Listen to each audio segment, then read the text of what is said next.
you doing? My name is Sarah Otieno, and welcome to This Is The Day. We are live on Family TV, also live on Family Radio. We'll use the WhatsApp number 0786 316 316 and talk to us. SMS line 20316. On Facebook and Twitter at Family Radio 316. Well, today we will be discussing about lifestyle diseases. What really are lifestyle diseases? And I remember the last week we talked about underlying conditions. Well, this week we take a little bit of a twist on the health discussion and talk about the lifestyle diseases that are affecting people, and especially in our country, Kenya. Well, join the discussion. If you have any questions, any concerns, or if you have any contribution to the discussion that we'll be having, feel free to text in, and starting right now using the WhatsApp number and the SMS line. And also we will be looking at the BBI report. How far has it come up to now? Let's get this show started. President Uhuru Kenyatta and the ODM leader Raila Odinga have launched the BBI signature collection drive, calling on Kenyans to support the initiative as a way of redefining the country's politics and ensuring there is peace in future. Deputy President William Ruto was conspicuously absent as the president and the ODM leader led the launch at the Kenyatta International Convention Center KICC ground. The president said the constitutional amendment process is aimed at strengthening the 2010 constitution by providing solutions to some of the Kenya's emerging and historical challenges, such as the recurrent post-election violence, and urged Kenyans to back the exercise. We are opening a new chapter of the book we started writing in March 2018. The chapters we have covered so far have been quite interesting and engaging. But it is about to get even more interesting with the chapter we open today of collecting signatures, and then the next three going to the country assemblies, then to Parliament, and then to a referendum. It's a great time to be in Kenya and to participate in the making of history. In these chapters, we are working on our hopes, not fears, in search of the unity and prosperity we all desire. By appending our signature today, after going through the bill, we are stamping a seal of approval of the process, the necessity, it all and final to the document. I appeal to the patriotic Kenyans to come out in record numbers and append their approval in a record time so that we move to the next chapter. A nation, any nation, is a work in progress. And that is why the idea of nation building was on the lips of our founding fathers and the leaders then of a young Kenya. And one of the greatest acts of nation building in our history, I believe, was the promulgation of the 2010 Constitution.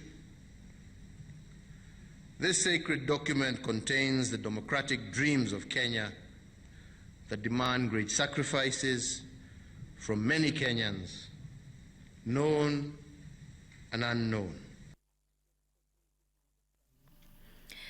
While Mr. Raila reiterated the role of the BBI in improving Kenya's governance, the ODM leader said that the issues touching on the common Kenyan, such as the economy and unemployment, can be achieved through legislation and policies. He urged Kenyans to turn out in numbers to append their signatures on that document. We have also developed a digital app that can help Kenyans to sign digitally. Though for those who have advanced technologically, who can use the app, will be shown up here right now. You can go to www.bbi.org and you will follow the instructions that are written there. Then you sign, and your signature and your ID and all your details will be captured in that format, and it will be used as part of the signatures. We once again take these proposals to you Kenyans, requesting that you confirm and endorse these proposals, and to ensure informed decision-making by Kenyans. The bill will be made available through newspapers, while the BBI report is available through electronic and print formats, and include abridged and summarized versions to ensure everybody reads this particular bill. Well, Kenyans will be able to append their signatures to endorse the Building Bridges Initiative bill electronically, and this is according to the Secretariat that confirmed today. As part of the measures in place to prevent the spread of COVID-19, the Secretariat revealed that an application can be developed to assist in appending the signatures virtually, and the Secretariat co-chair and National Assembly Minority Whip Janet Mohammed, as we have seen in the earlier clip, stated that the app will be made available to Kenyans online. And then he also directed Kenyans to visit www.bbisignatures.org, where they will similarly be able to sign the document. I'll repeat. If you cannot have access to the application that will be made available to Kenyans online for signing of the BBI bill, you can visit www.bbisignatures.org, where they will similarly be able to sign this document. All right, talking about post-election violence cases, and we're talking about the 2007-2008 post-election case of violence that is now being relooked into by the DCI. President Uhuru Kenyatta today took a swipe on the Director of Criminal Investigation boss over the revival of these cases. President Uhuru said such a move would be dangerous for a country that has enjoyed tremendous peace in the last 2 years. While launching the signature collection drive for the Building Bridges bill, President Uhuru said he was not going to allow the country to head back to dark days. And Mr. Kinoti on Monday said that the state would reopen cases of the 2007-2008 massacre, with victims of the Kiambaa Church ready to testify. The move came more than 7 years after the government officially announced that there was no evidence to prosecute perpetrators of the bloodbath that left more than 1,100 people dead and 650,000 people chased out of their homes. Na nchi ilikuwa karibu kugawanyika nusu, na mimi nilikuwa mstari wa mbele kuchapa hawa watu wa NASA, na nilifanya nikajaribu nikapata hapo 50 plus. Huyo alikataa. Kaenda kotini akanilazimisha kurudia, nikarudia akatoroka. Akaambia watu wake wasipige kura. Basi sisi tukaendelea. Lakini ukweli wa mambo ni ya kwamba taifa letu tulikuwa tumegawanyika katikati. Kuna sehemu wengine hawangeweza kupita ati kwa sababu wewe ni wa chama hii, wewe ni wa chama ile. Na wakati tulikuja pamoja tukasema this is not possible, this is not right. Hatutafuti uongozi ndio Wakenya wapigane, tutatafuta uongozi ndio tutafute utajiri wa taifa letu na Wakenya wetu waweze kuishi na amani na furaha na kwa umoja. Na ndipo nasema ya kwamba wale ambao wanajaribu kuchimbua makaburi, nilisoma kwa gazeti juzi, wasifikiri wanacheza. Mimi siwezi kukubaliana na mambo kama haya. Tumetoka huko na mambo haya tumezika katika kaburi ya sahau. Kwa sababu ukijaribu kulete maneno hapa, wewe hujui ni shida gani. Ana wengine hawafikiri. You don't think before you talk, you don't think before you act. You must always think before you do something. Sisi hatutaki vita katika taifa letu la Kenya. Sisi wengine wetu tunajua maana ya amani. Na sisi tunataka kurekebisha zile shida, na turekebishe kwa njia ya kikatiba, kwa njia ya kisheria. ndio Kenya isonge mbele na Wakenya wawe kitu kimoja. Hiyo ndio haja yetu kubwa, sio kuja hapa kila siku kuambiwa hii na hii na hii. Let us be faithful to the peace, to the stability, to the unity of this nation. Na kuna mengi ambayo labda wengine wangependa wangependa iwe ndani ya hii amendment, lakini Wakenya wenzangu, niwakumbushe, Kenya sio kama maisha ya binadamu. Sisi tukiwa binadamu, viumbe vya Mwenyezi Mungu, tunajua ya kwamba muda wetu huanza kuhesabiwa kutoka siku ile tulizaliwa, na tunajua bado huo muda utafika. Kenya itaishi milele na milele na milele. Well, there is no need to add a word to what the president has said. Well, I don't know what you feel about that. Thank you so much, Mama J, for tuning into the show today. And Sarah Naivasha is saying, I cannot wait to have the discussion of the day. Well, talking of that, you know, for quite some time now, as we progress on with our lives, the diseases that are affecting people have moved from just being communicable diseases to now non-communicable diseases. And this basically is about the lifestyle of people, how we live our lives, what we eat, you know. Well, that is what someone would call lifestyle diseases. And that's why we are having this discussion today. And I have with me Catherine Moturi, who's a nutritionist. Hi, Kate. Hi. How are you? Fine, thank you. Thank you for baptizing me. I accept. Ah, that's a good one. Anyway, we accept these things, eh? Accept the baptism.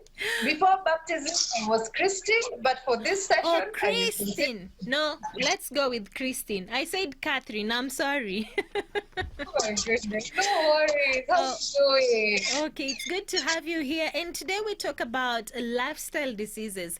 But you know, sometimes someone might not understand or maybe differentiate lifestyle diseases and any other kind of disease. So help us define, what are lifestyle diseases? That's a very good question. So the first thing we want to know is lifestyle diseases are diseases that are caused by our daily habits. For example, if you drink alcohol, you might develop issues with your liver cirrhosis. This means you've developed a lifestyle disease associated with your lifestyle. If you eat food that is very high in refined carbohydrates, high in sugar, you're likely to develop obesity and diabetes. So to you, obesity and diabetes is a lifestyle disease. Diet is full of processed foods. Again, you might have issues with your colon cancer. For you, then colon cancer is a lifestyle disease. It's important to remember that we are not saying that everybody who has this disease had it because of their lifestyle. Yeah. Okay? Yes.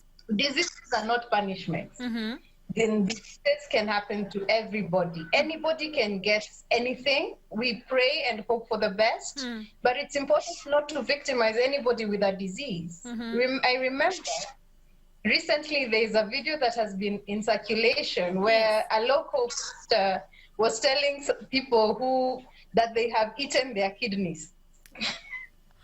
Oh my goodness. I will not, of course, I'll not name the name, but their video somehow went like, you're eating mandazi, you're eating motura, you're eating what and what. Yes. And then you come and ask me for donations for kidney transplant. I'll not give you, you have eaten yours. Whoa, whoa, whoa. That's scary, but it's a scary truth, you know? It's a scary truth. Yes, it is a half truth. Because not everybody who develops these diseases has developed them just because they did not watch their lifestyle. So it's important not to stigmatize the disease itself. Back to the original question. Yes. So we're asking the lifestyle diseases. These are diseases that you are more likely to develop if your lifestyle is a certain way compared to somebody else who does not adopt the same lifestyle. So those things are things like exercise, if you don't exercise, if you eat fatty food, if you eat a diet that is high in processed foods, if you smoke, you're more likely to develop lung cancer. If you drink alcohol, you're more likely to develop liver cancer and liver cirrhosis. If you such things. Yeah. So this now are the lifestyle diseases we're talking about. All right. So if I'm getting you right, the lifestyle disease that a person can have is highly dependent on their lifestyle. But it's not a must that every other person who has this disease is having a bad lifestyle, for lack of a better word. Exactly. But it's not that you're having not everybody will develop the disease because of their lifestyle, because there are other factors. There are genetic factors. Remember? There are genetic factors and there are environmental factors.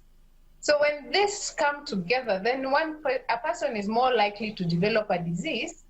Let's say you have the genetic predisposition, then you have now an environmental predisposition, then your lifestyle is also predisposing you to the disease. Yeah. You see, the likelihood of you getting it is higher. So we are not completely absolving, but at the same time, we are saying it is important to have compassion towards everybody, anyone with any disease. So we won't say, wewe umekula yako ama wewe umefanya kitu.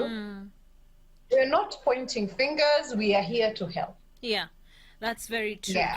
Now, we've mentioned some of them while you were giving us the definition, but I want us to categorically maybe highlight the lifestyle diseases, and especially the common ones that people are facing. And it's very unfortunate that we have Kenyans who are actually having these lifestyle diseases. So help us define them.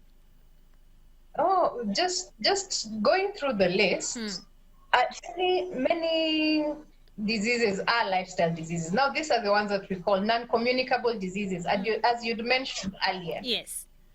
For those who are watching or listening and don't have a clear definition, a communicable disease is a disease that you can get from somebody else or from a vector. So you can get it from a carrier or a vector. For example, malaria is a communicable disease. We get it, but then TB is a communicable disease together. So diseases that we can be now, they're associated with pathogens, many of them. But then non-communicable diseases are not associated with pathogens. They're not, it is a germ. You didn't get a germ, you get diabetes.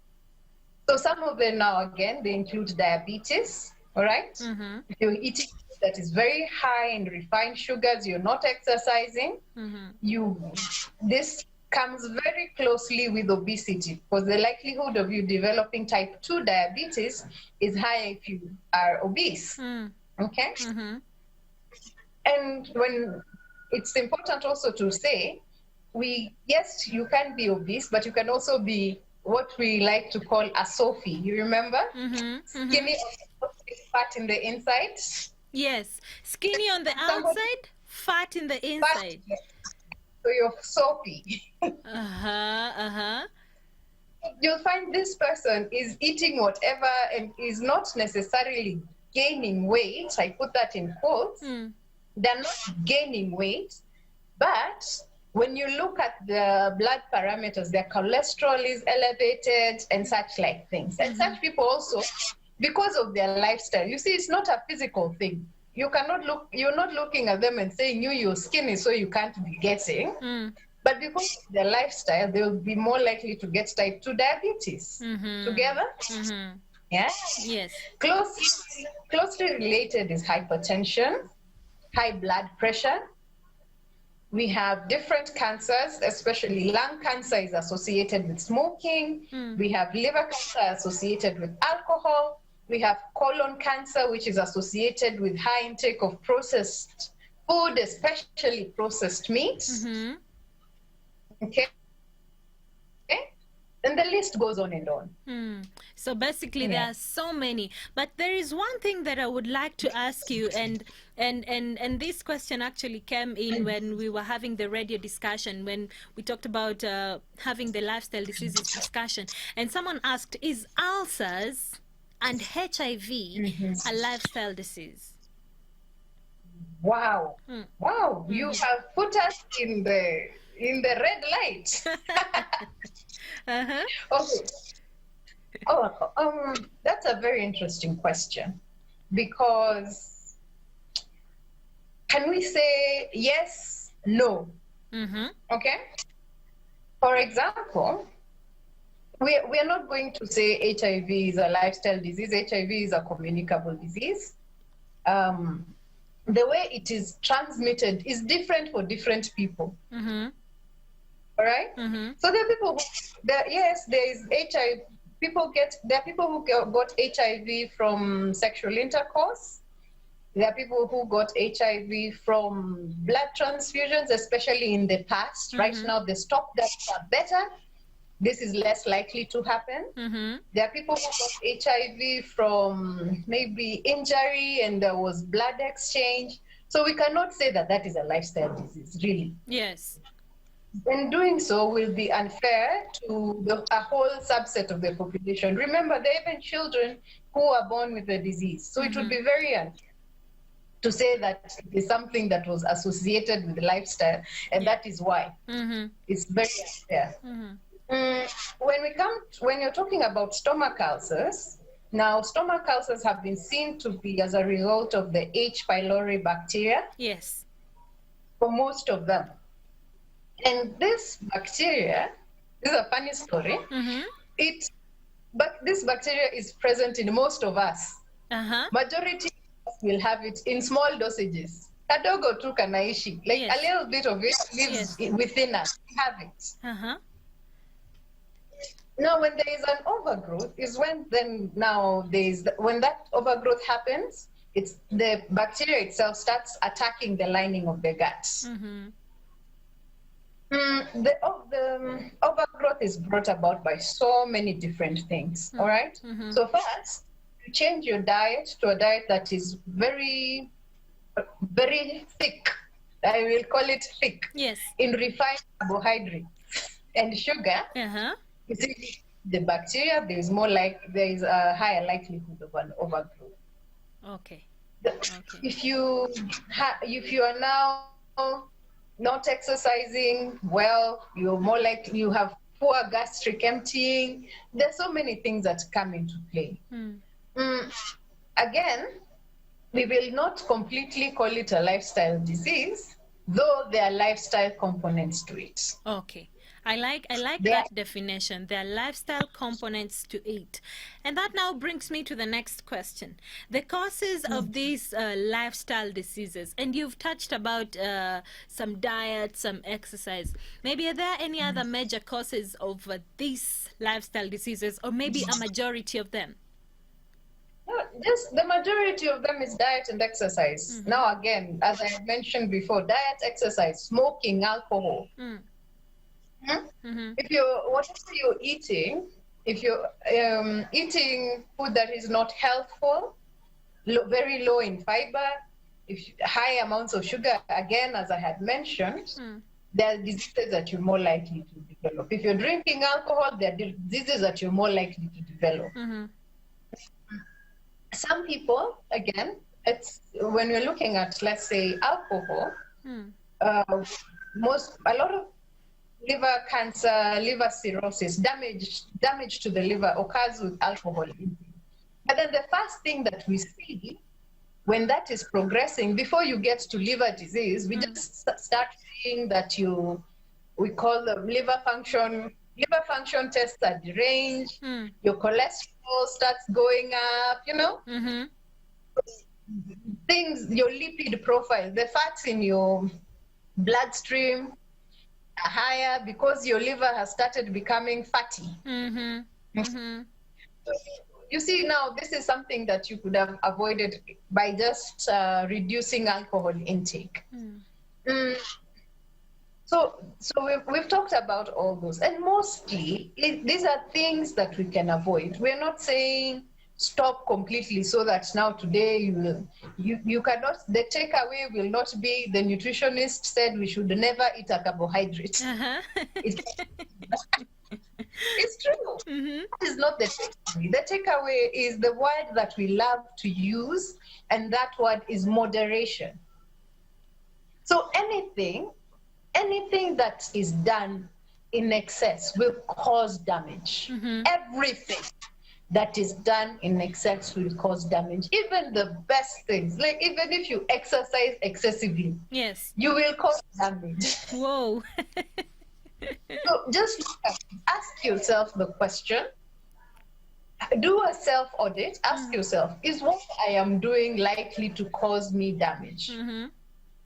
Yes. And if the answer is yes, then you need to tone it down a little bit, just as you're saying. Yes. Exactly. Okay, so with that statement, everything that is doing without moderation or in excess can cause damage. Now we're looking at the preventive measures of these lifestyle diseases. And we've talked about diet, exercise. Yes.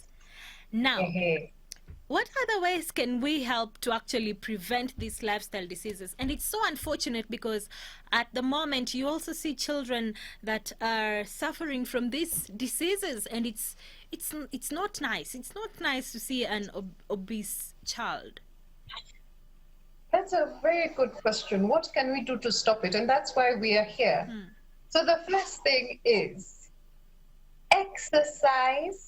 I know, okay, first let's exercise and lifestyle modifications, especially in our African setting, are associated with whiteness. So if you find somebody eating a lot of vegetables, the question they are asked is, unakulaji kama mzungu? Mzungu, weni mzungu mweusi. Someone once told a friend of mine that way.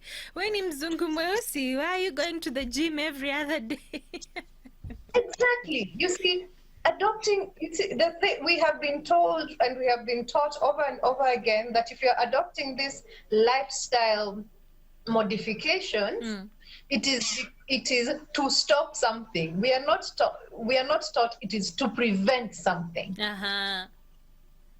It's important to have that distinction. We're not just doing lifestyle modification to stop or to cure. We have to do it to prevent. Remember, when you're exercising, then your muscles become more sensitive to blood sugar, to glucose. So when you're sensitive to glucose, you have less glucose floating around your blood. So you're less, if you have type 2 diabetes, you're actually going to improve it. If you don't, you're preventing it. Yes. See? If you eat healthy, you see, eating healthy for us means a plate that is half vegetables, you know how we do vegetables. Half red meat. I see you. That is basically what we do. You might put, and I know I'm not guilty hapa peke yangu. A lot of people would say, I will eat red meat as long as niko na kaskuma ama kamrenda, then I'm good to go. And the plate is literally half greens, half red meat. And I believe this is where we go wrong. Yeah, that's true. That's so true. Again, why I'm laughing is because it's so fun. It's something that is very common. It's something that we see. Yes. So somebody will decide, si bora nimekula mboga. But the one who is bora nimekula mboga has moved a few steps from the one for mboga ni za watoto, yani vegetables are for children. You know? Yes.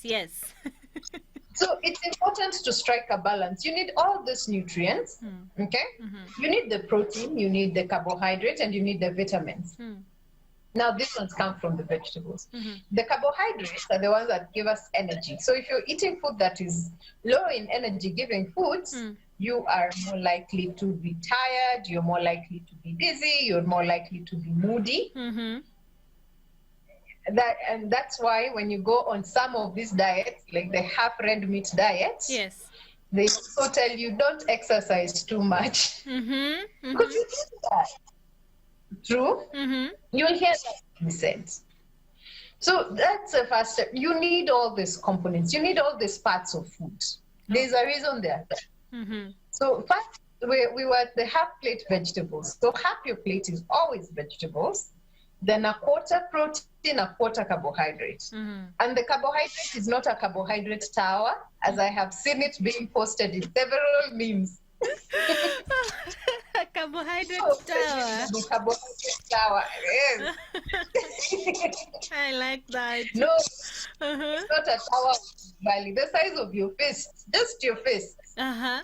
This is enough for even a grown up. Let's say ugali. Hii inatosha tu mtu ame grow up kabisa. That's a good question. Imagine, you Yes. see, when you're eating a half plate vegetables, what it does is that the vegetables are rich in fiber. So the fiber holds on to the carbohydrate in your tummy, so the glucose is released slower. When the glucose is released slower, you're less likely to have spikes in your blood sugar. If you're not having spikes in your blood sugar, that's why we are saying, and you hear people say, unajua mchele sio chakula. Oh yes. You ate a plate of rice, there was no fiber. Guy, hey, our lawyer friends should hear you say that. They will hear me. We see it. I know there are a lot of cultural barriers that are associated with food. But when you really look deeply into the cultures that we had, in our traditional food-related cultures, you'd notice that there was a lot of vegetables being eaten with that ugali. It wasn't just ugali. Okay. Yeah. Yes. All right. I have gotten your point. All right. And before I let you go, maybe Christine Catherine, now that tulikubandika Catherine, are there any foods that can be harmful to our bodies and maybe lead to these lifestyle diseases? Yes. Yes, a big resounding yes. If your diet is high in processed carbohydrates, processed wheat, processed flours, if your diet is high in sugar, refined sugar, okay? If your diet is high in salt, actually right now the WHO is insisting that the whole population, not just the people who have high blood pressure, that the whole population reduces their salt intake. Okay? If your diet has very little vegetables, so you have very high carbohydrates, so you have fewer vegetables. If it's high in processed meats, your sausages and smokies and hams, so you're eating much of that. All those things. If you're high in fat, high in saturated fats, there's something that we need to mention. If your diet is high in fat, saturated that come from red meat, deep fried foods, so trans fats, we get trans fats from deep fried foods. So if those are in your diet, those are things that can be harmful to you. Okay, all right. And what about drinks? Maybe coffee, sodas. Can it also be harmful as we wind up? That's true. That's a good question. Soda, yes. If you look at your soda bottle, you'll notice that most sodas are very high in sugars. Most sodas are very high in sugar. Anything with added sugar, always read a food label. And sometimes they don't put it clearly as sugar. They'll put it as carbohydrate in 100 mLs. Okay. So I was reading from a certain yogurt brand that is sweetened, and they had carbohydrate in 100 ml, and it was 14 grams.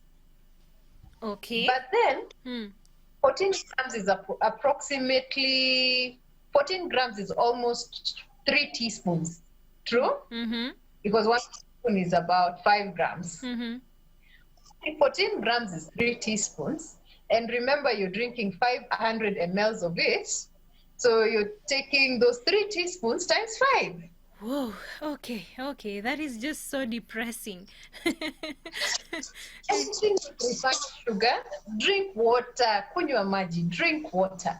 If water is not super palatable to you, add a lemon slice, add some wedges of cucumber. Just drink water. Things like coffee in excess can be dangerous. Okay? In excess, they can be dangerous. Not just because they'll stop when you're taking your coffee and near your meals, you're less likely to absorb certain nutrients. Okay? But at the same time, if you're taking your coffee very close to bedtime and it's affecting your sleep, your body is going to go haywire. And one of the things that happens if you're not getting enough sleep, you get metabolic syndrome. Metabolic syndrome is associated with glucose intolerance, of diabetes, hypertension. These things are going to happen simply because you're not sleeping. Okay, wow. So what I'm getting from this discussion is basically everything that is done without a moderation can be harmful to us. Wow. Exactly. Thank you so We're much. not Carry on. it is a sin to eat cake. If it is a wedding, eat a piece of cake. If it is a birthday, you can have a piece of cake. Yes. But weddings and birthdays are not every day. You soothe our ego and then you spoilt it completely. But anyway, thank you so much. Thank you so much for having me. Thank you, Christine. Well, this was a hard discussion, but we have to literally watch what we are eating and how we're living our lives to prevent the lifestyle diseases. Asante sana, my dear. Have a beautiful evening. You too. Thank you so much for having me. All right. Well, that has been Christine Catherine, as we bandiked her, Muturi, a nutritionist. And basically what we're getting is that we need to have moderation in everything that we do because we do not want it to be harmful to us. Well, I'll leave you to process that because I know anything that touches on food and exercise is very close to our hearts, all of us. Now let us look at some international stories. And the number of Ethiopian refugees streaming into the eastern Sudan has now surpassed 40,000 since the crisis began, with more than 5,000 women, children and men fleeing the ongoing fighting in the Tigray region over the weekend. However, UNHCR, the UN Refugee Agency, and its partners have been able to deliver and distribute life-saving aid, including food, to more people, but the humanitarian response continues to face logistical challenges and remains overstretched. The United Nations has warned that aggressive rhetoric risks placing civilians in grave danger in Ethiopia's Tigray region, where 3 weeks of conflict have sent tens of thousands fleeing to Sudan. Philemon says he never expected to be a refugee, but thousands of Ethiopians like him continue to flee across Sudan's border with the conflict-hit Tigray region, according to the UN's Refugee Agency. We never expected to see those shelters. We never expected. Everyone never expected for these things. The UNHCR said on Tuesday that the number of refugees in Sudan had now passed 40,000, including 5,000 who escaped fighting at the weekend. Philemon says the situation he finds himself in is challenging, but at least he feels safe. If we were in our city, it would be very dangerously. Reports from inside Tigray are difficult to verify, and both sides have been claiming advances. On Tuesday, the UN's Office of the High Commissioner for Refugees expressed alarm at a build-up of tanks around the regional capital, Mekelle. Spokesperson Ravina Shamdasani. The highly aggressive rhetoric on both sides regarding the fight for Mekelle is dangerously provocative, and it risks placing already vulnerable and frightened civilians in grave danger. Shamdasani said the High Commissioner was worried such rhetoric would lead to further violations of international humanitarian law.